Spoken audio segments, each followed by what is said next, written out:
Sir मेरा एक question है कि जैसे कि मैं नीट का प्रिपरेशन करता था तो मैं केमिस्ट्री से बहुत हेट करता था और जब मेरा नीट क्लियर हो गया तो मैंने सोचा चलो भैया लाइफ में कभी केमिस्ट्री पढ़ना नहीं है पर यहाँ के पता चले एक बायोकेमिस्ट्री चैप्टर ही है और सिर्फ केमिस्ट्री फुल डिटेल में पढ़ना एकदम स्ट्रक्चर के साथ। बिल्कुल। तो उसका एमबीबीएस में क्या सर मेरा क्वेश्चन ये है कि अभी तक तो हमने फिजिक्स केमिस्ट्री बायो एक इंटरफिशियल लेवल पे पढ़ी है और अब अगर मैंने मैं अपना खुद का एक्सपीरियंस है कि एनाटॉमी की बुक देखी और देख रहा है कि इतना डीप है और पता नहीं भाई एक चीज़ को इतना और डीप और थोड़ा मैंने देखा कि उसके बारे में कुछ और सारे साइकिल याद करने पड़ रहे हैं, उसके कुछ और टर्म्स हैं।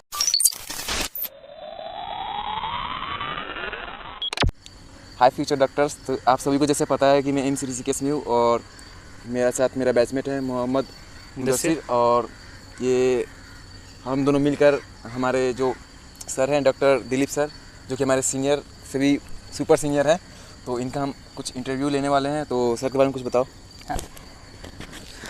तो हम ऐसे ही टहल रहे थे यहाँ पर, हमें मिल गए हमारे दिलीप सर जो हमारे कोऑर्डिनेटर है फाउंडेशन प्रोग्राम के और फॉरेंसिक डिपार्टमेंट के असिस्टेंट फॉरेंसिक डिपार्टमेंट के असिस्टेंट प्रोफेसर हैं और इनसे हमें बहुत चीज़ें सीखनी है और ऐसा लग रहा है कि हम इनके सामने कुछ भी कुछ जो थोड़ा बहुत भी ज्ञान लेकर आया था इट इज़ जस्ट 0.9% इनके सामने आने के बाद। तो सीखना तो बहुत है सर से।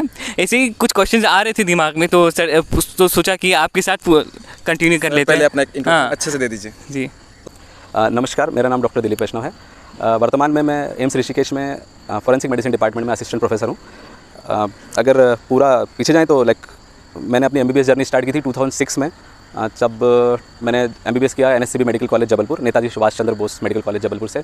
और after completion my MBBS for some time I joined AIIMS Delhi as a non acad JR in the department of orthopaedics in trauma centre and then for 6 months I worked in department of psychiatry जो अपना national drug dependence treatment centre है, वहाँ पे मैंने काम किया था 6 महीने। उसके बाद हमने फिर थोड़े टाइम प्री पीजी की प्रिपरेशन की और फिर हमारा सिलेक्शन हो गया तो हम पहुँच गए पीजीआई चंडीगढ़। वहाँ से हमने एमडी किया फॉरेंसिक मेडिसिन में। 3 साल कोर्स कंप्लीट करने के बाद फिर हमने वहीं से सीनियर रेसिडेंसी की और after completion of senior residency I joined as assistant professor in government medical college and hospital Chandigarh और उसके बाद मेरा यहाँ सिलेक्शन हो गया। और यहाँ पे सर आप कि किस डिपार्टमेंट में काम करते हैं? Forensic medicine and toxicology. तो यहाँ पे आपके जैसे आप मेडिकल कॉलेज में आए हो, यहाँ पे करीब मिनिमम 18 सब्जेक्ट्स आप पढ़ोगे एमबीबीएस में। तो वो 18 एकेडमिक डिपार्टमेंट तो हैं ही। अगर आप ऐसे काउंट करोगे तो जैसे हम पीजीआई में जाते थे तो 50 से ज़्यादा डिपार्टमेंट है, बट एज ए एमबीबीएस के काम के कम से कम 18-20 डिपार्टमेंट ऐसे हैं जो एमबीबीएस टीचिंग से इन्वॉल्व होते हैं डायरेक्टली। तो जैसे अभी आप फर्स्ट ईयर में आप लोग आए हो तो आपने देखा एनाटॉमी, फिजियोलॉजी और बायोकेमिस्ट्री है। जब आप लोग सेकंड ईयर में आओगे फिर आपको मिलेंगे पैथो, माइक्रो, फार्मा और फॉरेंसिक मेडिसिन। ये थोड़ा सा डिफरेंट भी है कहीं कहीं जगह पे। जैसे अभी हमारे एम्स ऋषिकेश का क्यूरिकुलम क्योंकि ऑटोनोमस बॉडी है तो थोड़ा अलग अलग तरह से चलता है हर जगह का। यही आप दूसरे कॉलेजेस में जाएंगे तो वहाँ पे कुछ ऊपर नीचे हो सकता है, जैसा भी एनएमसी ने प्रिस्क्राइब किया हुआ उसके हिसाब से चल रहे हो तो। बट मोटा मोटा यही है। फिर उसके बाद आप जब ये बेसिक सब्जेक्ट्स आपके कवर हो जाते हैं तो फिर आप मूव ऑन करते हो क्लिनिकल सब्जेक्ट्स की तरफ जो प्योरली क्लिनिकल हैं।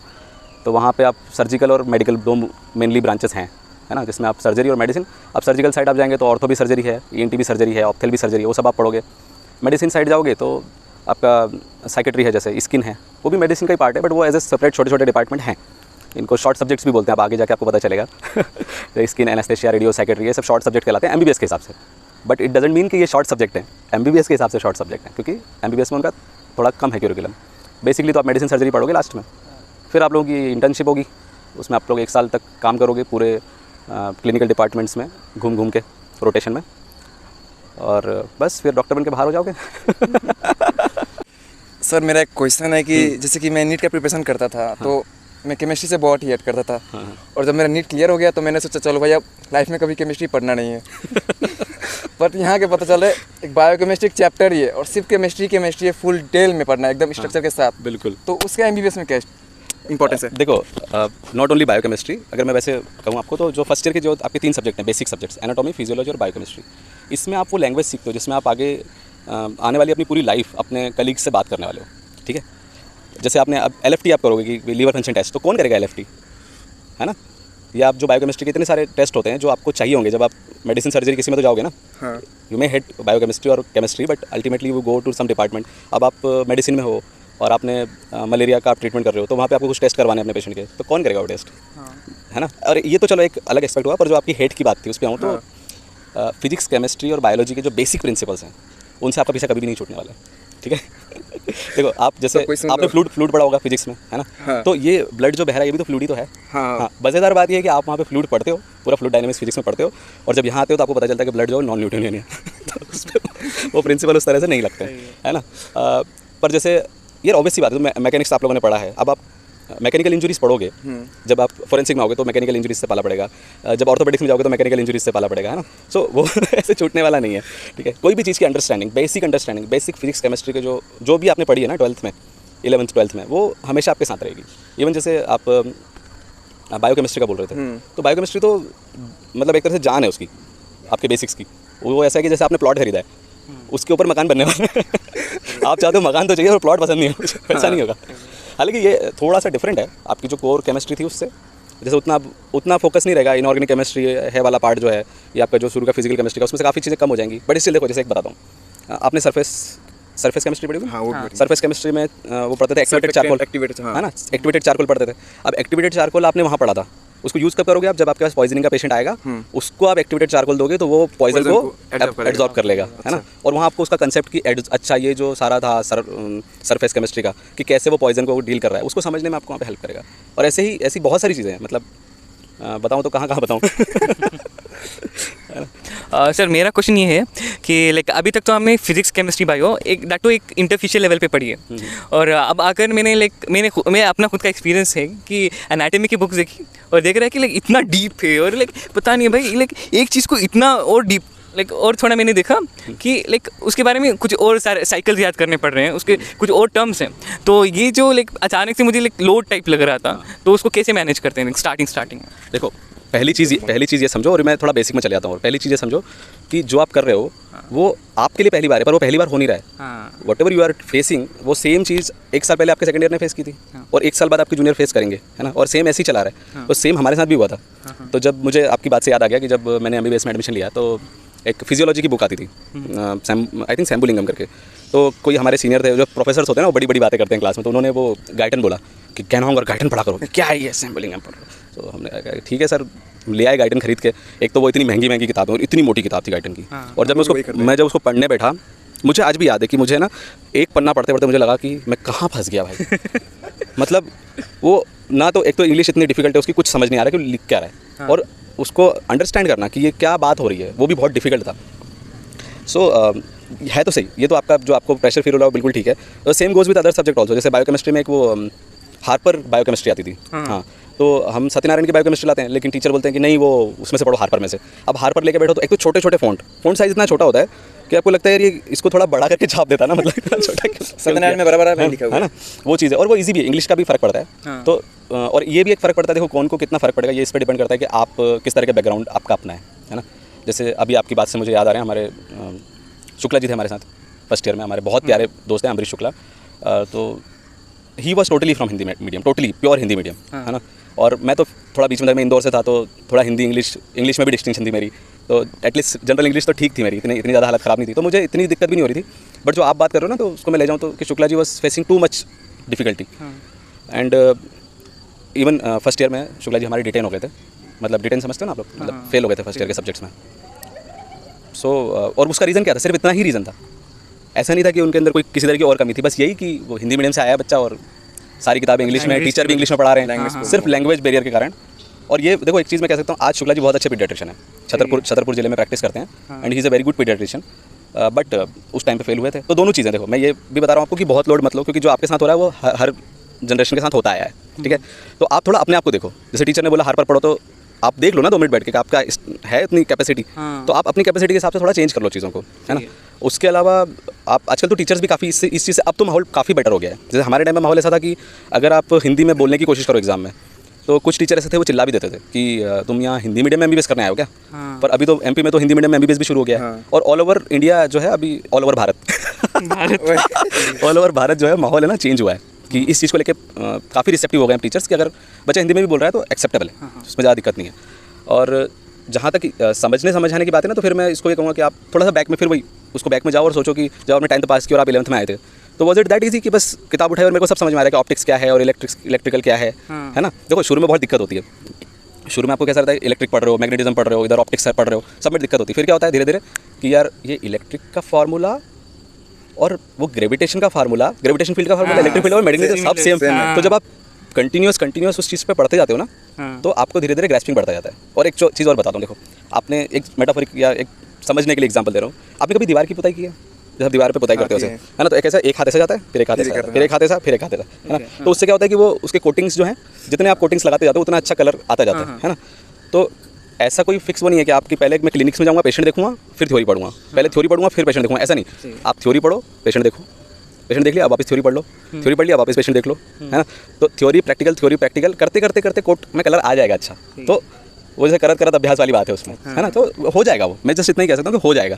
Don't take too much tension, बस करते रहो धीरे धीरे। मेरा दूसरा डाउट ये है कि जैसे हर जगह ऑनलाइन प्रिपरेशन मोड भी अवेलेबल है, जैसे फर्स्ट ईयर MBBS या फिर से सब कोर्सेज़ के लिए ऑनलाइन मेडिकल कोर्सेज भी अवेलेबल है। साथ में जो सारे इंडिया भर में जो भी बच्चे हैं, सारे मेडिकल बुक्स भी सेम हैं। बिल्कुल। हाँ, तो ऐसा क्या, मैक्सिमम बच्चे ऑनलाइन ही पढ़ रहे हैं। मैक्सिमम बच्चे भी ऑनलाइन ही पढ़ रहे हैं, तो ऐसा क्या स्पेशलिटी है कि लाइक अपने अपने मेडिकल कॉलेजेस में जो टॉप स्टूडेंट्स हो गए वो उनको अच्छी लाइक टॉप मेडिकल कॉलेज मिल रहे हैं, तो उनको क्या बेनिफिट हो सकता है सर? ओके, ठीक है, इसको मैं थोड़ा क्लेरिफाई करता हूँ। देखो, फिर वही चीज़ है ना, डिफरेंस इस बात का है 11th 12th और PMT या नीट और वर्सेस MBBS कोर्स, इसका डिफरेंस है जो आप बात कर रहे हो। See, this is a professional course, okay. यहाँ पे आप ऐसे नहीं कर सकते कि भाई यू नो, मतलब यहाँ पे आप लर्निंग जो है ना बाई डूइंग होती है, ओके। तो जस्ट आपने कोई कोचिंग क्लास के आपने प्रिस्क्राइब वो कर लिया, क्या बोलते हैं, सब्सक्राइब कर लिया आपने कहीं के किसी कोचिंग क्लास के नोट्स वो कर लिया आपने, सब्सक्राइब कर लिए।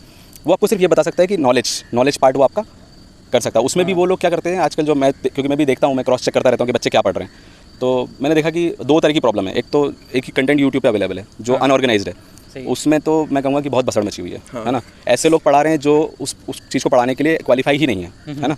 दूसरी चीज़ जो आप सब्सक्राइब करके जो लेते हो, उसमें भी एक प्रॉब्लम है कि वो लोग फोकस करते हैं आपकी नेक्स्ट एंट्रेंस एग्जाम के ऊपर। तो you came here to become a doctor, तो पहले ये डिसाइड करो कि डॉक्टर बनने आए हो या एंट्रेंस एग्जाम निकालने आए, है ना। उन दोनों में बहुत डिफरेंस है। तो अगर आप और देखो, यहाँ पे भी वही रहेगा जो हर जगह, ये प्रिंसिपल हर जगह का है, कोई सिर्फ मेडिकल का नहीं है। बुक्स आपको नॉलेज दे सकती हैं, लेकिन टीचर आपको बताता है कि गलत क्या है, वो आपके डाउट वो क्लियर करता है। आप सही नहीं समझे हो, ये कौन बताएगा आपको? जो लिखा है उसको आप फैक्ट्स को रट सकते हो, MCQs के आंसर भी याद कर सकते हो, लेकिन कॉन्सेप्ट कौन क्लियर करेगा? सही है। उसमें एक दिक्कत ये है कि आप जो क्वेश्चन पूछ रहे थे ना वो पूछो। सर क्वेश्चन ये है कि सर ऑनलाइन में भी तो टीचर लोग अच्छे से समझाते ही हैं, बट क्या है ना, को प्रैक्टिकल जो थ्योरी होता है ना, वो अच्छे से नहीं पता, प्रैक्टिकल वगैरह ऑनलाइन में अच्छे से। अच्छा, मैं इसको थोड़ा सा जो मेरा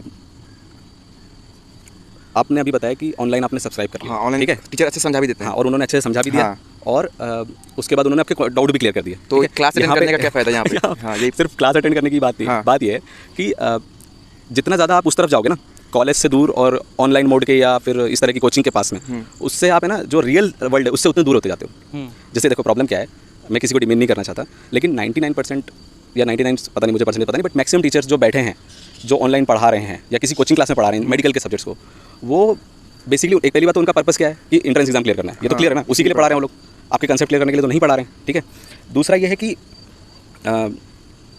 उनमें से बहुत सारे ऐसे हैं जो पढ़ा तो रहे हैं थ्योरी, लेकिन वो उसका जो रियल एप्लीकेशन है, देखो MBBS जो है ना प्रोफेशनल कोर्स में, फिर कह रहा हूँ, प्रोफेशनल कोर्स का मतलब होता है कि आप चीज़ें कैसे करना है वो सीखते हो, कैसे करना है वो उसी से सीखा जा सकता है जो कर रहा हो, है ना। अब एक टीचर आपको मलेरिया पढ़ा रहा है सपोज, ठीक है, उसने थ्योरी अच्छे से बुक्स में से इधर उधर सब जगह इकट्ठी कर ली, क्या क्वेश्चन आए हुए हैं वो सारे कर लिए, और उसने आपको मलेरिया खट पढ़ा दिया, देखो मलेरिया में ये क्वेश्चन आता है, इसका आंसर है।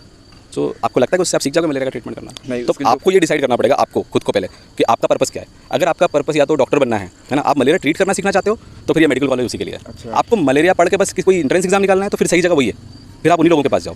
क्योंकि हो सकता है कि यहाँ पे जो, क्योंकि एग्जाम जो है एंट्रेंस एग्जाम, उनका पैटर्न कुछ ऐसा है कि हो सकता है one of the best doctor भी उसको क्लियर नहीं कर पाए, जिसकी प्रैक्टिस बहुत अच्छी हो, but if you want to become a good practitioner, then this is the place to learn, है ना। सर जैसे हम MBBS में आ गए हैं और हमारे एक्सपेक्टेशंस कुछ हैं कि MBBS के बाद कुछ ना कुछ हमारी कुछ ना कुछ सैलरी होगी, या फिर MBBS के बाद कुछ और कोर्स भी करने पड़ते हैं, वो कोर्स के बाद कितनी सैलरी होगी, और आपका जो डिपार्टमेंट है उसमें आपका क्या एक्सपीरियंस रहा है विथ रिगार्डिंग टू सैलरी, और आपका जो सेटिस्फैक्शन सब कैसा रहेगा? देखो, मैं तो ये कह सकता हूँ, सेटिस्फैक्शन तो ना पर्सनैलिटी पे डिपेंड करता है, ठीक है, कि आप कितना सेटिस्फाई होते हो। सेटिस्फाई तो आप 10वीं पास करके भी हो सकते थे, है ना, या उसकी भी जरूरत नहीं थी, सेटिस्फैक्शन तो अलग ही चीज़ है। पर चलो, अगर अपन सिर्फ इसकी बात करें कि MBBS की दृष्टि से, रोटी कपड़ा मकान के हिसाब से, तो अगर आप डॉक्टर बन गए, आप MBBS में हो, तो आप ऑलरेडी जो मिडिल क्लास लेवल है उसको क्रॉस कर चुके हो, है ना। अब आपको कभी भी, मतलब मैं अपने अनुभव से बात कर रहा हूँ बस, कि रोटी कपड़ा मकान जैसी जो बेसिक नेसेसिटीज़ हैं, आपको कभी नहीं सोचना पड़ेगा कि मैं क्या खाऊंगा, आपको कभी सोचना नहीं पड़ेगा मैं क्या पहनूंगा। और कभी मैं कहाँ सोऊंगा आज रात को, इस तरह की बेसिक चीज़ें आपके लिए वो खत्म हो चुकी हैं, है ना। एक और सिर्फ आज की बात नहीं है, मतलब एक सिक्योर लाइफ कि भाई आपको पता है कि ठीक है मैं डॉक्टर हूँ तो मैं कमाई तो आती ही रहेगी, जब तक हाथ चल रहा है, पेन चल रहा है, प्रिस्क्राइब करते रहोगे, पैसा आता रहेगा। Your job is secure, your career is secure, और आपका फ्यूचर सिक्योर है, इसमें तो कोई शंका वाली बात नहीं है। लेकिन कितना, अब अगर इस पे आ जाओ कि कितना, तो मैं फिर वही मैं सिर्फ अपने अनुभव से कह सकता हूँ कि मैंने मेरे जो भी दोस्तों को भी देखा है, सबको देखा है, तो सभी बहुत अच्छा कमाते हैं। लेकिन फिर भी ऑन एन एवरेज अगर आप ऐसे कंपेयर करो, जैसे हम सुनते हैं ना जो लॉयर्स हैं, है ना, आप जो सुप्रीम कोर्ट के लॉयर कितनी फीस लेते हैं, उतनी फीस को इंडिया का कोई भी डॉक्टर लेता है क्या? कोई भी नहीं लेता उतनी फीस जितनी सुप्रीम कोर्ट के लॉयर लेते हैं। तो वो तो LLB वाले हैं, उन्होंने तो MBBS नहीं किया और आपसे ज़्यादा कमा रहे हैं, है ना। Same goes with other. अब एक और भी चीज़ है कि जैसे आप कई लोग ऐसा करते हैं कि अरे IAS ऑफिसर बन जाते तो कितना पैसा कमाते हैं, तो IAS ऑफिसर की सैलरी और आपकी सैलरी सेम ही होती है, ठीक है। जैसे सेम कैसे कि जो असिस्टेंट प्रोफेसर है किसी भी नेशनल लेवल इंस्टीट्यूट के असिस्टेंट प्रोफेसर की सैलरी डिस्ट्रिक्ट मजिस्ट्रेट के बराबर ही होती है। तो उनके पास फिर एक्स्ट्रा क्या होता है, एडमिनिस्ट्रेटिव पावर्स होती हैं, तो सैलरी में तो सेम है, उनके पास एडमिनिस्ट्रेटिव पावर है, आपके पास हीलिंग पावर है आप बीमारियां दूर करते हो, है ना, लोगों का दुख दूर करते हो। इंजीनियर का भी रहता है कि वो ना कि कितने करोड़ों के पैकेज लगते हैं उनके। दूसरी तरफ हम ऐसे इंजीनियर भी देखते हैं जो 15-15 हज़ार में भी जॉब कर रहे हैं, तो उतना मतलब वेरिएंस नहीं है। हमारे यहाँ पे एवरेज डॉक्टर भी जो है वो आज की तारीख में 1 लाख रुपये तक पहुँच जाता है on an average. Her doctor इतना कमा लेता है अपनी पैर करा के। पर यह है कि हाँ, फिर आपकी कमाने पे आओगे तो वैसे कह सकते हैं स्काई इज द लिमिट। आप भैया अपना हॉस्पिटल खोल लो, उसकी क्या लिमिट है ना। आप में जितना दम हो, आप अपना मेडिकल कॉलेज खोल लो खुद का। Being MBBS you can go to any extent. तुम चाहो तो अभी MBBS कंप्लीट करो और किसी PSC को जाकर ज्वाइन कर लो, प्राइमरी हेल्थ सेंटर को। वहाँ पे जो गवर्नमेंट तुम्हें सैलरी दे रही है वो रखो, प्लस अगर वो अलाउ करते हैं प्राइवेट तो थोड़ी बहुत प्राइवेट प्रैक्टिस कर ली और राजा बन के जियो अपनी। वहाँ के आप ही राजा रहोगे, वहाँ आसपास दूर दूर तक कोई डॉक्टर नहीं है, सब लोग आपके पास आएंगे। That is also one life. या फिर आप USMLE क्लियर कर लो, है ना, और फॉरेन चले जाओ। तो MBBS एक ऐसा कोर्स है जो आपको जियोग्राफिकली भी बहुत ज़्यादा ब्रॉड वो देता है, स्कोप देता है कि आप बिल्कुल PSC से लेकर देखो। कोई इंजीनियर ऐसा कर सकता है कि मैंने IT में BTech कर लिया, अब मैं गाँव जा रहा हूँ, नहीं जा सकता पेड़ लगाने के लिए नॉट या फिर वर्क फ्रॉम होम करने के लिए, बट ऐसा उसके पास उस तरह का ऑप्शन अवेलेबल नहीं है ना। बट बीइंग अ डॉक्टर आपके पास पूरा खुला है, जियोग्राफिकली आप कहीं भी डिसलोकेट हो सकते हो। और वैसे तो पैसे कमाने की भी कोई लिमिट नहीं, बट इसमें थोड़ा सा हमारा रिस्ट्रिक्टेड है कि on an average her average doctor एक अच्छी ज़िंदगी जीता है, इसमें कोई शंका वाली बात नहीं है। आप जिस डिपार्टमेंट में उसमें सैलरी मिनिमम देखो, मैं हूँ फॉरेंसिक मेडिसिन डिपार्टमेंट में। फॉरेंसिक मेडिसिन डिपार्टमेंट बाकी डिपार्टमेंट से थोड़ा डिफरेंट है इस मायने में कि हमारे यहाँ पे हम मेडिको लीगल काम करते हैं। तो मेडिको लीगल काम में ये होता है कि basically we are the doctors who are working only with those cases जहाँ पे पुलिस इन्वॉल्व है, जहाँ पे कुछ इन्वेस्टिगेशन हो रही है, कोई इन्वेस्टिगेशन अथॉरिटी इन्वॉल्व है ना। जैसे क्या होता है, एक्सीडेंट केसेस हैं, मर्डर केसेस हैं, सुसाइड के केसेस हैं, जहाँ भी पुलिस इन्वॉल्व होगी, बेसिकली हम वहाँ पे होते हैं। और हम बेसिकली पेशेंट के लिए काम नहीं कर रहे होते, हम हेल्प कर रहे होते हैं लॉ की। हमारा जो मेडिकल नॉलेज है उसको अप्लाई करते हैं हम for the purpose of law. तो लॉ की जरूरत पूरी करने के लिए करते हैं। तो जो सैलरी मिल रही है वो है, प्राइवेट प्रैक्टिस है नहीं। अप्रॉक्स कुछ बता दीजिए। वो डिपेंड करता है, वो अलग अलग कॉलेजेस में अलग अलग टीचर्स की अलग अलग सैलरी है, और it depends also on your rank, है ना। तो जैसे अभी आपने MBBS किया है, इसके बाद जो नेक्स्ट आप अगर आप ज्वाइन करते हो सपोज कहीं पे, तो you will join as a medical officer plain MBBS पे। पर अगर आप एंट्रेंस एग्जाम क्लियर करते हो PG का, तो you will become junior resident, ठीक है। उसकी अपनी एक सैलरी होती है। फिर सीनियर रेसिडेंट के बाद फिर असिस्टेंट प्रोफेसर, फिर associate professor, then additional professor, then professor. So काफ़ी सीढ़ियाँ हैं और अभी तो जस्ट शुरुआत है सर। तो मान कर चले आपका 1 लाख प्लस होगा। हाँ, इतनी सैलरी मिल जाती है डॉक्टर्स को, मिल जाती है। पर इसका एक दूसरा एस्पेक्ट भी है। फिर देखो इसको कि अभी आपने यहाँ तक पहुँचने के लिए आप कितना किया आपने पहले 11th-12th बहुत मेहनत की होगी, तभी आपका नीट निकला है, बहुत अच्छी रैंक होगी, उसका भी क्लियर नीट क्लियर करके आए हैं। देखो, अगर आप कोई नीट एस्पायरेंट हो, इस चीज़ को सुन रहे हो, या फिर जिन्होंने MBBS भी ज्वाइन भी किया है वो लोग भी सुन रहे हो, तो एक चीज़ इसमें बता दूँ कि ये जो कोर्स है इसकी इफिशिएंसी बहुत ज़्यादा अच्छी नहीं है। Efficiency in terms of money, efficiency पता है ना आप लोग, इंजन की इफिशिएंसी आप लोग निकाल देते हैं या किसी चीज़ की निकालते हैं, है ना, क्या निकालते हैं, आउटपुट अपॉन इनपुट। तो आउटपुट जो आपको यहाँ मिलता है मेडिकल फील्ड में, और जितना आप इनपुट लगाते हो उस हिसाब से इस फील्ड की efficiency one of the lowest है। पहली बात तो आपने 11th-12th में बहुत मेहनत करनी पड़ेगी तभी आपका निकलेगा, और उसके साथ आपका लक भी अच्छा हो तो ये आपका एंट्रेंस एग्जाम निकलेगा, ठीक है। क्योंकि मेहनत तो सभी बहुत लोग करते हैं, लेकिन सबका एंट्रेंस नहीं निकल पाता ड्यू टू हमको 1 नंबर से 0.1 नंबर से रह जाते हैं, है ना। निकल भी अंदर आ गए तो MBBS में बहुत मारामारी है। MBBS के बाद फिर प्री PG निकालने की मारामारी है। उसके बाद और कोर्स बहुत लंबे हैं, 5.5 साल बोलते हैं, 6 साल का मान के चलो, क्योंकि 6 साल आपका MBBS हो गया। उसके पहले आपने प्रिपरेशन की वो अलग है। अगर 6 साल के बाद आप फ्रेशर सेलेक्ट होते हो तो भी 3 साल का कम से कम MD कोर्स है, तो कितने हो गए, 9 साल। उसके बाद DM या MCH करोगे या फिर सीनियर रेसिडेंसी करोगे तो हो गए 12 साल। 12 साल लगाने के बाद और 12 साल कंटिन्यूस मेहनत करने के बाद, इट्स नॉट लाइक जैसे इंजीनियरिंग वाले बताते हैं ना कि बस लास्ट डे किताब खोली और हो गया, या फिर कितने, जैसे मैं सुनता हूँ, मुझे बहुत ज़्यादा आइडिया नहीं, पर मैंने जैसे सुनता हूँ मैं कि कौन से 6 सेमेस्टर में है, वो फर्स्ट सेमेस्टर का मेरा एक सब्जेक्ट बैक है, उसको निकालना है बस। यहाँ ऐसा नहीं होता भाई, एनाटॉमी पढ़े बिना ऑर्थोपेडिक्स समझ में नहीं आएगी, ठीक है। सब सब्जेक्ट एक दूसरे के ऊपर रखे हुए हैं। If your pathology is not good, तो में से बहुत लोग हैं जिन्हें पैथोलॉजी पसंद नहीं आएगी next year, but if your pathology is not good तो मेडिसिन समझ में नहीं आएगी। तो फिजियोलॉजी अच्छी होगी तो पैथोलॉजी समझ में आएगी, पैथोलॉजी समझ में आएगी तो मेडिसिन समझ में आएगी, तभी तो डॉक्टर बनोगे। तो यहाँ और इस बात का कोई स्कोप नहीं है कि इसको मैं ठीक है मैंने पढ़ लिया इसको छोड़ देता हूँ। जो कुछ पढ़ा है वो हमेशा याद रखना है, उस नॉलेज को हमेशा अप्लाई करना है। तो जैसे मैं आपको एग्जांपल दूँ छोटा सा कि आपके पास एक पेशेंट आया, ठीक है, वो उसकी अपनी कुछ कंप्लेंट्स है, वो आपको अपनी कंप्लेंट्स बताता है, इसको बोलते हैं हिस्ट्री टेकिंग, है ना। तो उस कंप्लेन के बेसिस पे आप एक डिफरेंशियल डायग्नोसिस बनाते हो कि आपके पेशेंट को क्या क्या प्रॉब्लम हो सकती है। ये आपके मन में आपने डिफरेंशियल डायग्नोसिस बना लिया कि मेरा पेशेंट का डायग्नोसिस किस तरफ जा रहा है, ठीक है। फिर आप उसको एग्जामिन करते हो पेशेंट को, वो जनरल एग्जामिनेशन, सिस्टमिक एग्जामिनेशन सब आप फिजियोलॉजी में पढ़ोगे, मतलब बेसिक आपको वहाँ पर पढ़ाया जाएगा।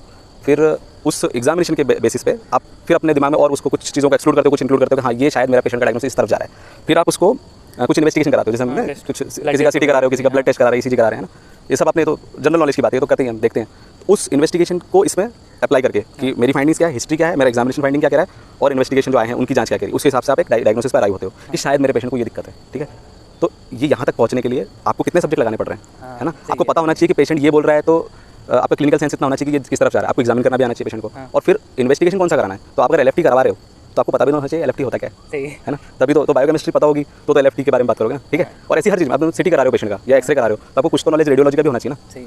नहीं, रेडियोलॉजी जितना नॉलेज नहीं होगा बट कुछ तो बेसिक तो पता होना चाहिए, तभी तो उसमें डील करोगे, उसमें डिस्कस कैसे करोगे, है ना। और कई बार होता है आप डिस्कशन करते हो वापस पैथोलॉजिस्ट के साथ में, रेडियोलॉजिस्ट के साथ अपने पेशेंट की चीज़ों को डिस्कस करते हो कि किस तरफ जा रहा है डायग्नोसिस। ठीक है, फिर आपने अपना चलो डायग्नोसिस बना लिया, अब आप दवाई लिखने बैठे कि मुझे इसको पेशेंट को मेडिसिन लिखना है, तो मेडिसिन कैसे लिखोगे, फार्मा का बेसिक नॉलेज, फार्माकोलॉजी पता होना चाहिए, तब तो दवाइयों के बारे में पता होगा। फिर उसमें भी दवाइयों में ऐसा नहीं चलो तुमने सोचा कि यार इस बीमारी इसको ये तकलीफ है इसलिए ये दवाई देता हूँ, ये दवाई और ये दवाई 3 दवाइयाँ देता हूँ, लेकिन इन 3 दवाइयों के कुछ इंटरेक्शन है आपस में, वो भी आपको पता होना चाहिए। फिर ऐसा भी नहीं कि हर दवाई और दवाई का कितना डोज देना है, कितनी बार देना है, और फिर हर बीमारी में हर दवाई ऐसे एक जैसा काम नहीं करती। जैसे तुमने कह दिया कि जैसे एस इनहिबिटर्स हैं, पढ़ोगे आप लोग, एस इनहिबिटर्स हैं वो या जो ARBs हैं वो बहुत स्टैंडर्ड ट्रीटमेंट है हाइपरटेंशन के लिए, लेकिन आपका जो पेशेंट है वो सपोज एक लेडी है, ठीक है, एक फीमेल है 30 ईयर की, उसका आप या 40 साल की, उसका आप इसका ट्रीटमेंट कर रहे थे and now she is pregnant, तो डायनेमिक्स चेंज हो गया। ठीक है, अब आप प्रेग्नेंट फीमेल का हाइपरटेंशन ट्रीट कर रहे थे और उसकी डिलीवरी हो गई है, तो फिर डायनेमिक्स चेंज हो गया। ठीक है, आप एक पेशेंट आपके पास आ रहा था जिसका आप ट्रीटमेंट कर रहे थे, सपोज उसको हाइपरटेंशन था, वो 50 साल का व्यक्ति आपके पास आ रहा था, लेकिन now he is diabetic also, तो फिर उसमें तो ऐसे डायमेंशन मल्टी डायमेंशनल है। जैसे वो कौन सी मूवी देखी उन्होंने, वो उसकी क्या मल्टीवर्स उस टाइप का है। So there are so many possibilities, so many dimensions, उनको करते करते आपको वहाँ तक पहुँचना होता है। फिर आप ट्रीटमेंट कर रहे हो तो हर पेशेंट एक जैसा रिस्पॉन्ड नहीं करता, किसी को किसी दवाई से एलर्जी हो गई, किसी को किसी चीज़ से, किसी ट्रीटमेंट से आराम हुआ, किसी को नहीं हुआ, ये सारी चीज़ें होंगी। तो उतना करने के लिए जस्ट उसी से आप इमेजिन करो, जो मैं आपको थोड़ा सा ग्लिम्स दे रहा हूँ कि what level of knowledge is required, और इसीलिए है ना, हाँ इसीलिए आप देखो, आपने अभी इधर देख ही रहो ना कि आपके पास अभी आते हैं, जैसे एक मैम आई थी वो CTBS से थी, है ना, तो she deal only with cardiothoracic surgeries, super speciality है ना। और भी जो कुछ टीचर आपको याद आ रहे होंगे कि कोई बहुत ही, जैसे एनेस्थेशिया वाली मैम आई थी है ना, वो हाँ उनका एनेस्थेशिया में था, उसके बाद उन्होंने ऊपर कुछ कर रखा है, तो कार्डियो एनेस्थेशिया नहीं, MBA तो चलो एक हो गया, बट जैसे कार्डियो एनेस्थेशिया या न्यूरो एनेस्थेशिया, सो वो इसीलिए है क्योंकि उस चीज़ की जरूरत है, उतना स्पेसिफिक होने की जरूरत है। इवन इन फॉरेंसिक जैसे हमारे इसमें now we are developing forensic histopathology, forensic radiology, okay, so radio diagnostic department है, फॉरेंसिक मेडिसिन एक डिपार्टमेंट है। Now we are applying the radiological knowledge for the purpose of this and developing another branch forensic radiology. And जो आदमी forensic radiology करेगा वो 3 साल का DM करेगा, 3 साल तक वो सिर्फ इन्हीं केसेस को डील करेगा, then only he will become a specialist, तभी आप बनते हो सब्जेक्ट एक्सपर्ट। ठीक है, और तभी आपके ओपिनियन की कीमत होती है। तो वो जो हम शुरू में बात कर रहे थे ना कि इंट्रेंस एग्जाम निकालने के लिए किसी सब्जेक्ट को बस खटखट एक दिन में खत्म कर देना वो अलग चीज़ है, पर उस सब्जेक्ट को जीना, उसकी प्रैक्टिस करना, वो टोटली डिफरेंट गेम है। ठीक है सर, अभी तक हमारे इंटरेक्शन से हमें ऐसा लगा कि आप you are against online education, तो आपकी क्या राय इस बात? नहीं, मैं ऑनलाइन टीचिंग के बिल्कुल अगेंस्ट नहीं हूँ। मैंने कहा कि वो एक डिफरेंट टाइप ऑफ टीचिंग है, उसका डिफरेंट पर्पस है। ठीक है, इवन मैं खुद भी, मेरा खुद का यूट्यूब चैनल है जिसपे मैं मेडिको लीगल केसेस को है डिस्कस करता हूँ, उसका पर्पस डिफरेंट है कि वहाँ पे हम सिर्फ नॉलेज की बात कर पाएंगे। मेरा ये कहना था, जब आप कॉलेज में आए हो, अगर आप ऑटोप्सी मेरे साथ ऑटोप्सी करोगे तभी आपको ऑटोप्सी करना आएगा कॉन्फिडेंस के साथ में, है ना। आप कितने भी कहीं से भी सीख लो, कितना भी कर लो, आप उसको वैसे कर नहीं पाओगे।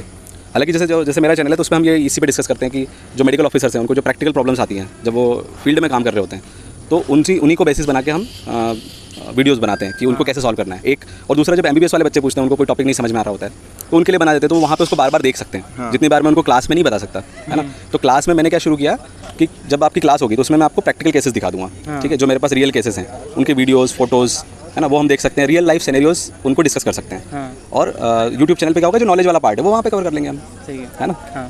Thank you sir for your giving time.